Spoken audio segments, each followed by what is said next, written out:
And we are live. You guys want to start kind of the side? We're actually starting right now. We're live. Oh.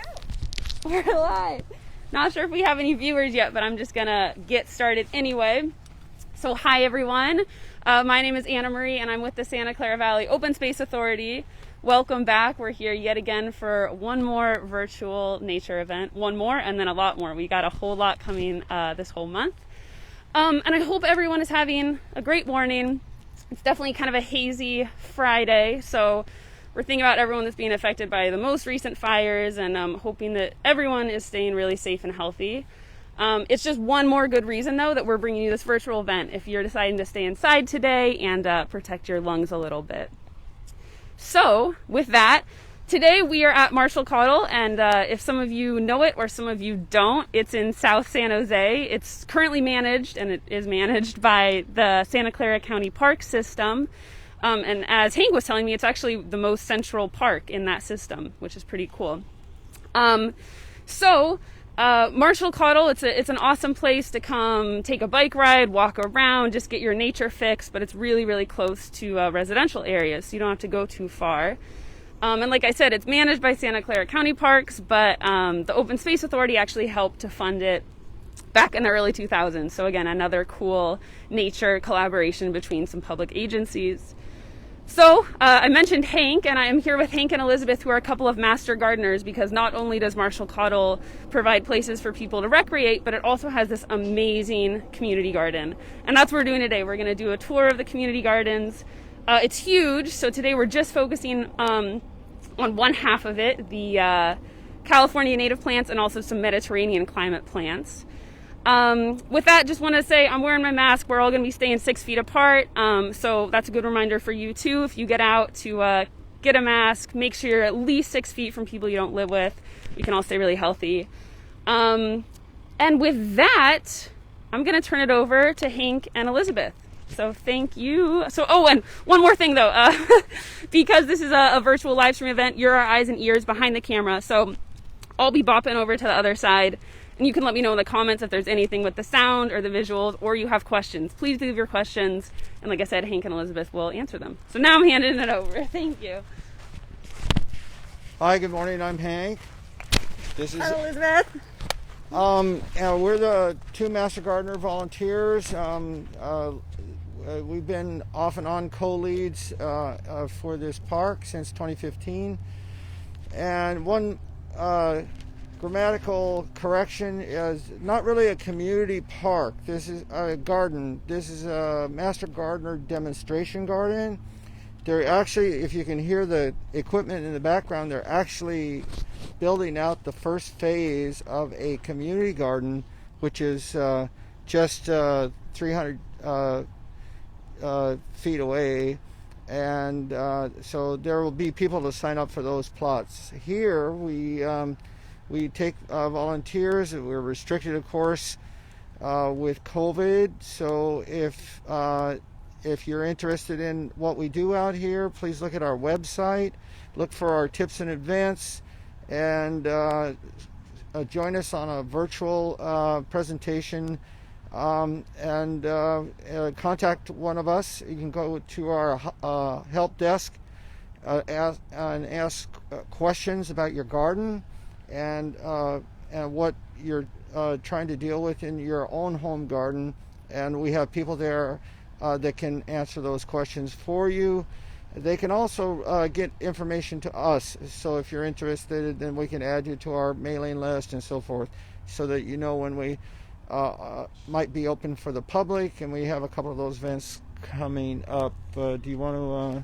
I could talk a little bit. Yeah, here. so Elizabeth has some open events coming up. Yeah, so unfortunately, of course, we've been closed since March, but we did start to open up. We're having what we're calling Open Sundays, and it's going to be once a week. We just had our first one last Sunday. We'll be having the next one, I believe, October 18th, and then the one following will be November 15th. They're all Sundays, 9 to noon. It's a self-guided tour. You just get an opportunity to walk in.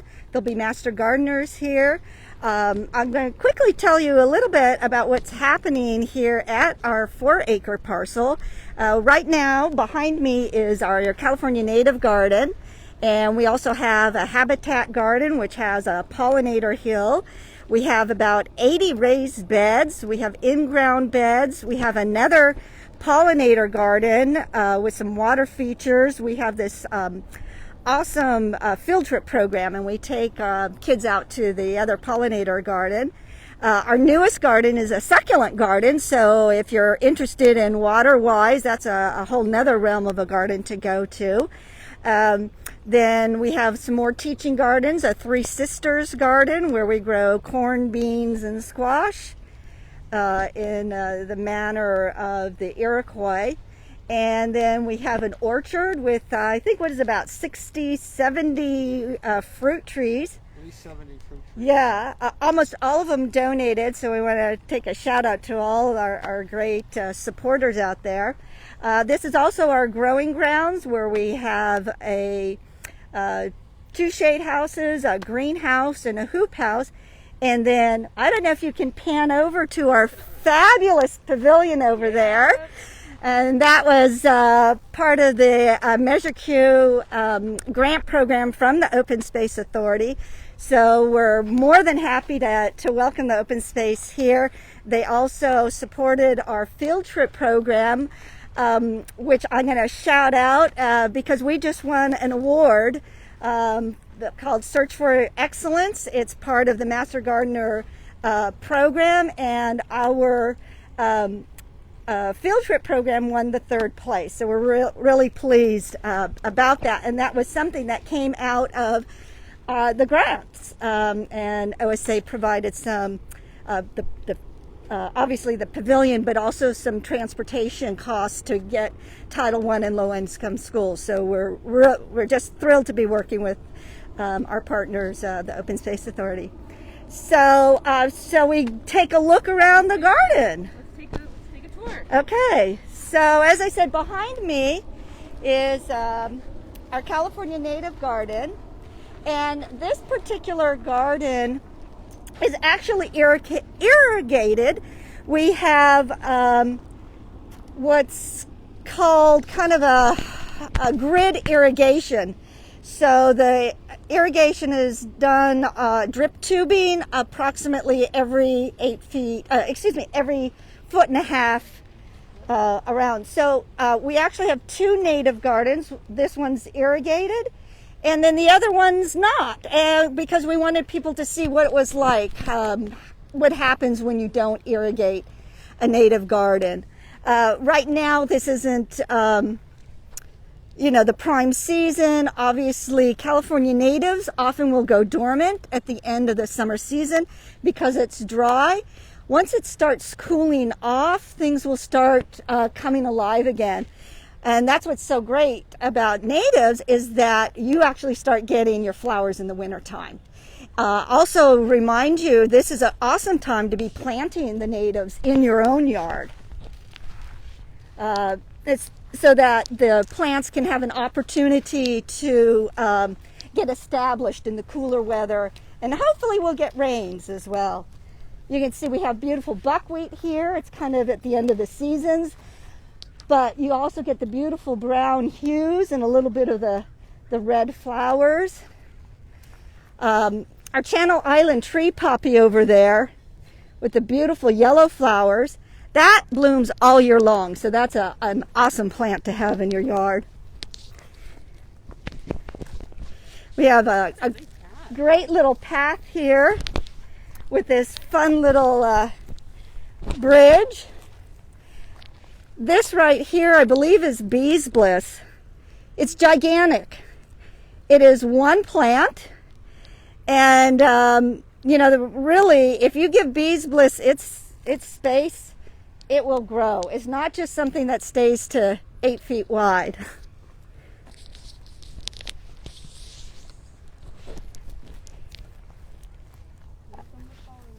Yep. And then we have a nice little seating area. We try to create areas that people can sit, watch the hummingbirds.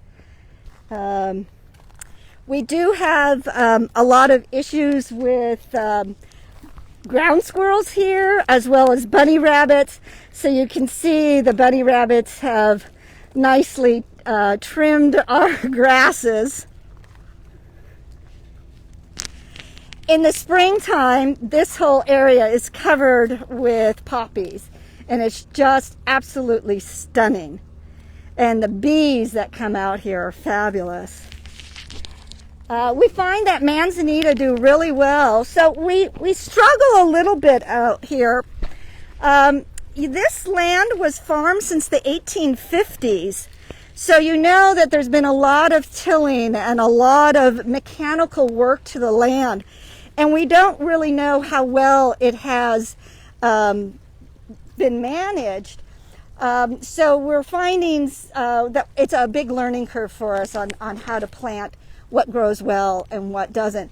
So our experience out here may be a little different than growing natives in your own yard, where you probably haven't had tractors going over it all the time and the soil being depleted. But we are finding that manzanitas do really well out here. But some plants just aren't. Terry has a question. So she's asking about the drip irrigation. How do you discourage the bunnies from chewing it? Mulch. I think really that's the best way. There is a particular brand that I believe you can bury it. I'm going to say bunnies aren't really all that interested in chewing it. Most likely the squirrels and other critters. They're looking for water. So if you maybe can provide water, we like to have little water features. And I don't know if you can hear behind us. We're kind of in the middle, well, near the end of creating this water feature. It's a recirculating pond where we have and it's a solar powered, where we have a little well of water, and it pumps it up to the top and water drips down. The bees really like it. It's a great attractor to the bees. We're hoping once we have more shrubs around that we'll get more birds. Birds like to be protected, and they like to sit somewhere where they can easily get to the water and then fly away. Hank is our photographer here, and he's gotten awesome pictures of all the raptors that we have. So I think the birds the little songbirds need that hiding space. So just this morning we have a Cooper's hawk that was taking a bath in the feeder over there. Last week I did see the raptors down here at your water also. They don't care as much. They'll sit on top of this structure here or up in the cottonwood trees, and they'll swoop down. If there's like I wonder if you could stand a little closer to the mic. I don't know if you can hear. Like Elizabeth says, that right now this fountain's kind of in the open, and so the smaller finches and smaller songbirds are reluctant to come here because it's open to the raptors. And we do have red-tailed hawks, Cooper's hawks, and bald eagles that are frequenting this area. And of course, they're if you're a finch, you're lunch, and so that's a problem. But it's all coming together quite nicely. So this garden over here is our Mediterranean climate garden, and actually this was also part of the OSA grant. This was our matching part of it, was to create this garden. So for those of you who are interested in waterwise and maybe not necessarily a native or just a mix, this is an opportunity to start researching for yourself into the other Mediterranean climates. There are only 5 in the world, and that's in South Africa, Southern Australia, Chile, and the Mediterranean Basin, and then, of course, California. It's also where there's a lot of biodiversity in those areas. And the definition truly is a cool, wet winter and a dry, hot summer, and it has a lot to do with ocean influences. And so you'll see that these areas are in the same latitudes. So it's very interesting. So that's what all these plants, we try to get color, texture, different bloom times. Can we look at some specific plants? Sure. What would you guys like to look at? Any of them. This is awesome. Well, I really think you all should come out. Hopefully, in the springtime. I want to show you a really interesting plant. Unfortunately, it's not in bloom right now. Whoa. This is called Echium Wild Pretty. This is its first year, so that's what it's going to look like. That's what it looks like now. Unfortunately, we don't have it in bloom, but the bloom stalk will get as tall as me, covered with flowers, and then it will die. So this was, I don't know, how many did we have, Hank? About two main stalks. Two main stalks over my head, covered with blooms, and then it dies. So this is it. So that's it. After it's done, the show's over. Yeah, so the show is over. What a show, though. Oh, it was spectacular, covered with bees. But it just shows you that there's so many different kinds of plants out there. We were talking earlier about our Calendrinia, which is a succulent.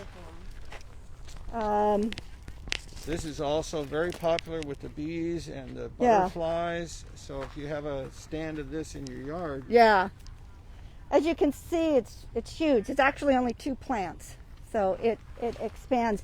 Do you want to look more at the natives and our habitat? Let's do it. Yeah, all right.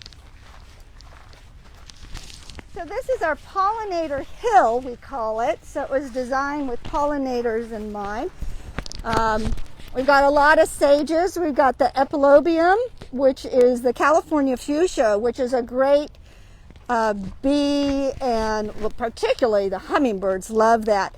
And what's great about the epilobium, that's the red flowered one, is the fact that it blooms this time of year. So trying to find some California natives that bloom this time of year. And there's a pollinator. Yeah. And boy, what's great is that they will bloom through November, December.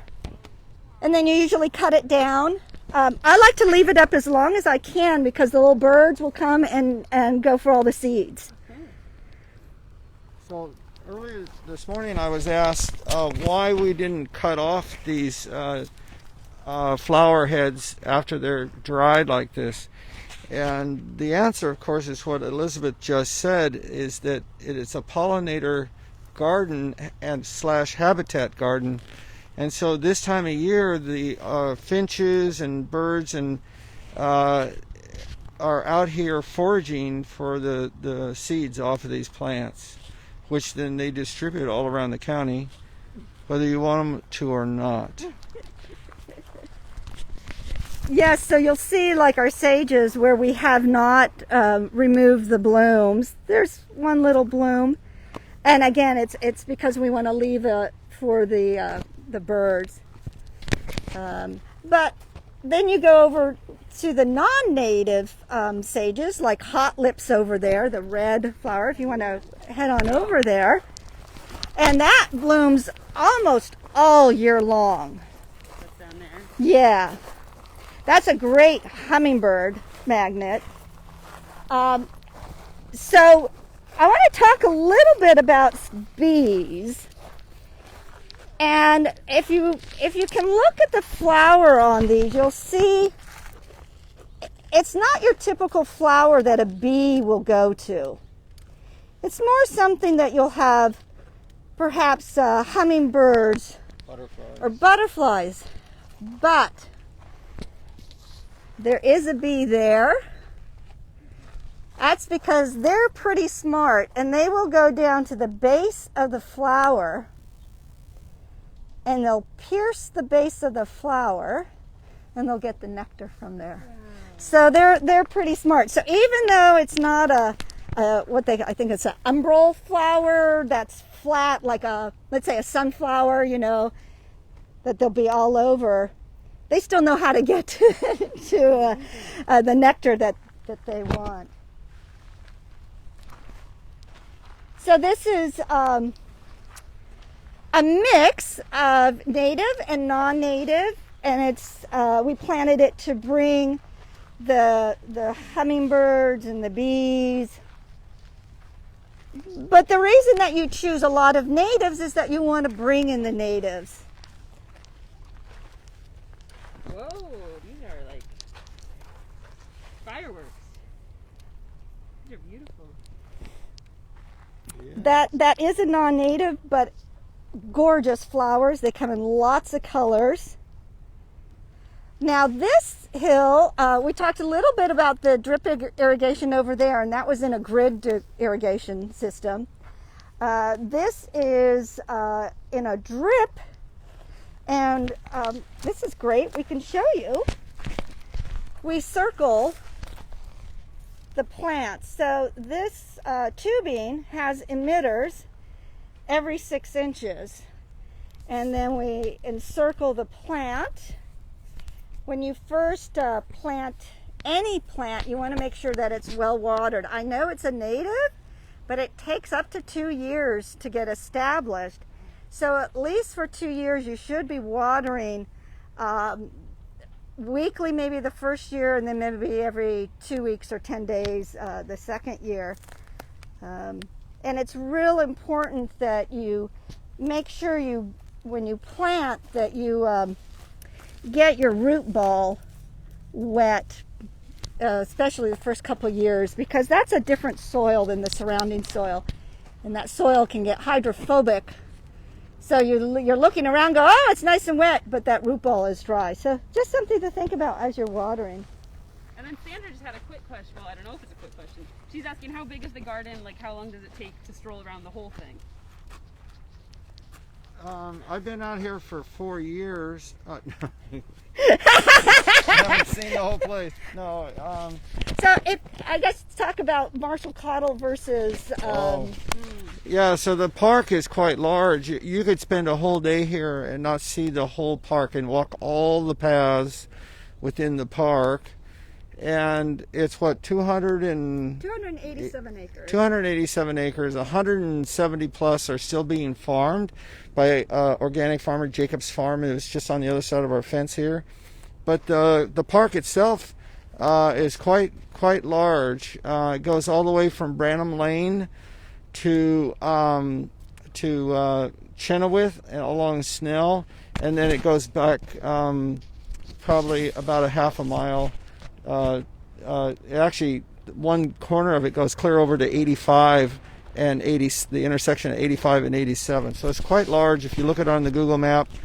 The Master Gardeners, 4 acres.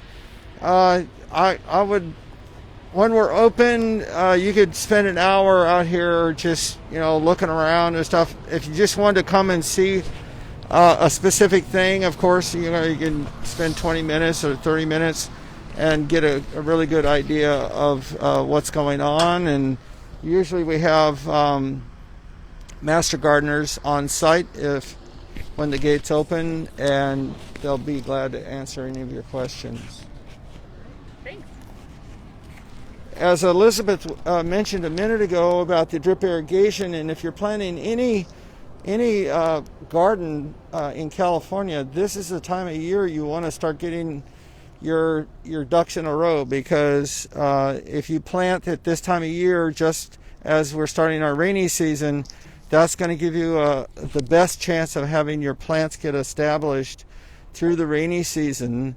You don't want to, even a native garden, I had a lady one day asked about what was happening with her native garden. I asked her how often she was watering and when she put it in. It was in June, and she says, no, I don't water it, it's a native garden.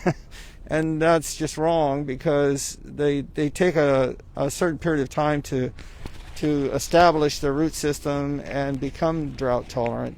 So once they're established like that, right. you have to water them? Yeah.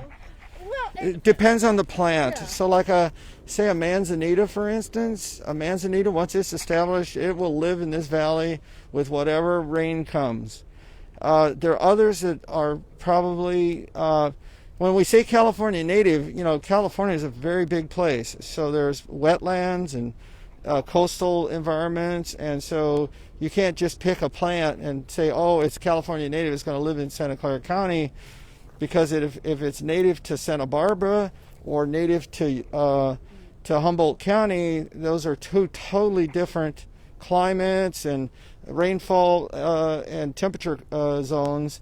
So you have to keep that in mind. If you're going to plant something that's slightly out of the Santa Clara County zone, then you're going to have to supplement water for that plant. Yeah. So if you think of a towering redwood tree, that's a California native, but how much water does it take? It drinks up a lot of water. So you're better not to plant a redwood tree on this side of the hill. It should stay closer. So here's another plant that flowers in the fall. This is a Coyote Bush. And actually over here you can see a nice little honeybee on it. Yeah, they're all over. So I'm not a bee expert, but I believe that we're getting late in the season for the native bees. So I think we're more likely to see more honeybees at this time of year than the native bees. But if you come out in the spring, we've got... Yeah. We're still getting a few of the native bees, but they're not on the native plants. And we are also getting a lot of hoverflies right now this time of year. So if you keep your eyes open for those. Here's this was made by one of our master gardeners. I don't know if you can pan up and look down on that, but that is a squash leaf, and she used a huge squash leaf and put concrete to make the imprint of that leaf and create a bowl. And then we have the drip system, that little green tank in the back. There's got a little float valve, and you can actually adjust this so that I need to put a little thing on there, but this can be lifted up a little bit, and you can make it reduce the amount of dripping that it does. So, but the birds, the bees love this to come and get a nice, especially this year with the smoky conditions, they need a place to come get a drink of water. So when you're considering a habitat garden, you need to think of obviously not only what plants there are, but you also need to think about maybe providing water and shelter. So either a place for them to lay their eggs or be protected. Often just get some branches and just kind of pile them up and let them hide in there. That's great for lizards. We haven't really talked about our IPM team. We have not only the raptors on our IPM is integrated pest management, but we also have snakes out here. I think we had eggs too, didn't we, this year? Didn't we have some eggs? Those were lizard eggs. Oh, lizard eggs. So we have fence lizards. Most people are familiar with fence lizards. We just did a spot recently. You had an artist that drew. We did. I wasn't doing the art, but that was I watched that. That was amazing to watch him, an artist, how much he knew about fence lizards and their, just how their body's made up and how he was able to draw that lizard. So we have those by dozens. They're just everywhere. I've seen about a dozen since we've been walking around. Capture on this camera, but we did dig into the mulch this year, and one of our team was pulling some weeds, and they found a clutch of lizard eggs. That was kind of cool. And yeah, there's lots of baby lizards this year Yeah. we've seen. So they usually hatch in August and early September, Yeah. and that's why we've been seeing these little tiny 1-inch lizards you see around your house. I have them at my house. Really nice to have around. They eat a lot of flies and insects. So here's a California goldenrod. So here's another plant that is flowering in the fall. So again, you know, we're seeing more of the honeybees. We do have hives. The Jacob Farms does have a set of hives out here. So. And everyone's talking about how they want to come. I've had a few people say that they really want to come visit. And what is like the protocol for that these days? Yeah. So right now, Martial Cottle Park itself is open to walk around. Our parcel is closed. However, we will be open on those 2 Sundays, October 18th and November 15th. And you just show up. And obviously we do require the face mask, social distancing. We will require contact information, as we all know that's important nowadays. And then Ron in the comments also mentioned that even if you don't come inside the fences, there's a lot to see from outside. Yes, absolutely. And if we're not an open day, you can come up to the fence and say, hey, I have a question. And we're more than happy to talk through the fence. So, you know, it's interesting times, but I'm here today at least for you guys to see what we're doing. So let's see, where else do we want to go? Well, we can walk back through the Mediterranean garden. Yeah, can we go inside? Yeah. And we got about 10 minutes left, so if anyone in the comments has questions, leave them there. Answer them through the comments.